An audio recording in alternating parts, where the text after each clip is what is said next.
Assalamualaikum, welcome back to my another video. ഇന്ന് ഞാൻ നിങ്ങളുടെ മുന്നിൽ ഒരു ഫിഷ് ഗ്രില്ല് റെസിപ്പിയുമായിട്ടാണ് വന്നിരിക്കുന്നത്. അതിനായി ക്ലീൻ ആക്കി വെച്ചിട്ടുള്ള സാൽമൺ എടുത്തിട്ടുണ്ട്. ഈ സാൽമണിലേക്ക് നമുക്ക് നന്നായിട്ട് കുറച്ച് ക്രഷ് ചെയ്ത പെപ്പർ ആഡ് ചെയ്ത് കൊടുക്കാം. നല്ല സ്പൈസി ഉള്ള പെപ്പറാണ്, നാട്ടിൽ നിന്ന് കൊണ്ടുവന്നതാണ്. ഇവിടെ ഉള്ളത് അത്രയധികം സ്പൈസി നമുക്ക് ബോട്ടിലൊക്കെ വാങ്ങിക്കാൻ കിട്ടുന്നതല്ലേ, അതത്ര സ്പൈസി ഒന്നും ഉണ്ടാവില്ല.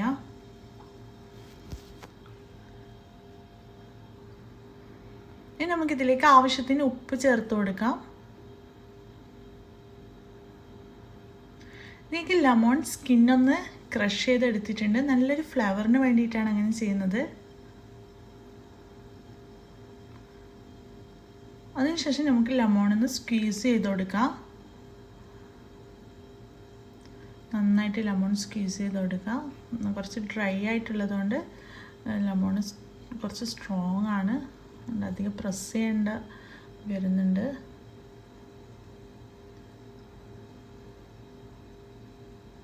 നമുക്ക് ഈ സീഡൊക്കെ ഒന്ന് എടുത്ത് മാറ്റാം. നമുക്കിതിലേക്ക് ബട്ടറും കൂടി ആഡ് ചെയ്ത് കൊടുക്കാം. നന്നായിട്ട് ഞാൻ ബട്ടർ അപ്ലൈ ചെയ്തിട്ടുണ്ട്. ഇതിൻ്റെ കൂടെ തന്നെ നമുക്ക് കൊറിയൻഡർ ഒന്ന് ജ്യൂസി ആക്കി എടുക്കാം.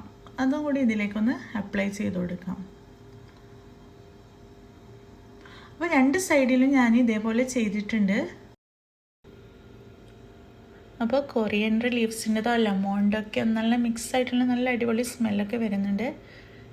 ഇനി നമുക്കിതിലേക്ക് ആഡ് ചെയ്യാനുള്ളത് കുറച്ച് ഓർഗാനോ ആണ്.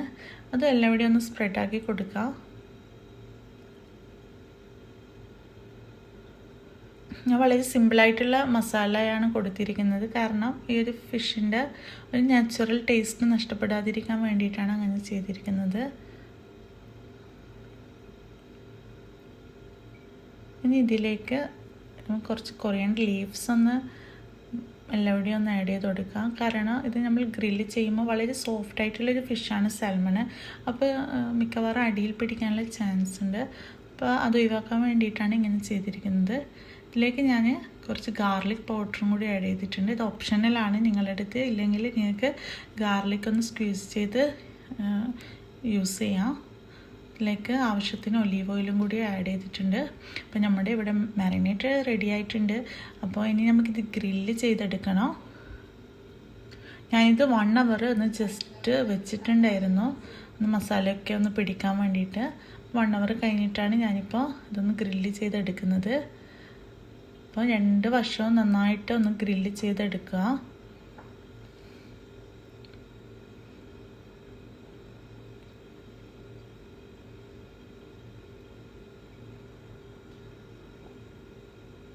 നിങ്ങൾക്ക് കാണുമ്പോൾ തന്നെ മനസ്സിലാവും അതിൻ്റെ ഒരു ടെക്സ്ചർ എന്ന് പറയുന്നത് ഭയങ്കര സോഫ്റ്റായിട്ടാണ് ഇരിക്കുന്നത്. നമുക്കിതൊന്ന് ക്ലോസ് ചെയ്തിട്ട് ഒന്ന് നന്നായിട്ട് ഗ്രില്ലാക്കി എടുക്കാം. അപ്പോൾ എനിക്ക് തോന്നുന്നു ഒരു ഭാഗം ഗ്രില്ലായിട്ടുണ്ട്. നല്ലൊരു ഗോൾഡൻ കളറൊക്കെ വന്നിട്ടുണ്ട്, അടിയിലൊന്നും പിടിച്ചിട്ടില്ല. ഞാനിതിൻ്റെ കൂടെ റൈസാണ് കഴിക്കാൻ പോകുന്നത്. ആ റൈസ് ഞാൻ ഉണ്ടാക്കിയിട്ടുള്ളത് ഒന്ന് ഈ നമ്മൾ ഗ്രില്ല് ചെയ്ത എണ്ണയിൽ ഒന്ന് മിക്സാക്കി എടുത്തതാണ്. ഒന്ന് ഫ്രൈ ആക്കിയിട്ട് എടുത്ത് കണ്ടില്ലേ, നല്ല ടേസ്റ്റി ആയിട്ടുണ്ട്. കാരണം അതിൽ ബട്ടറൊക്കെ ചേർത്തല്ലേ നമ്മൾ മാരിനേറ്റ് ചെയ്യുമ്പോൾ, അപ്പോൾ ഈ ഒരു ടേസ്റ്റൊക്കെ വന്നിട്ടുണ്ട്. അപ്പോൾ എല്ലാവരും ഒന്ന് ട്രൈ ചെയ്തൊക്കെ, വളരെ സിമ്പിളാണ്. സാൽമൺ തന്നെ വേണമെന്നില്ല, ഏതൊരു ഫിഷും നിങ്ങൾ ഇതേപോലെ ഒന്ന് ഒരു പ്രാവശ്യം ട്രൈ ചെയ്ത് നോക്കൂ. അപ്പോൾ എല്ലാവരും don't forget to subscribe my channel. So hope you enjoy my video. ഇനി മറ്റൊരു വീഡിയോ ആയിട്ട് വരുന്നത് വരെ thank you, bye bye. Thanks for watching my channel. Thank U.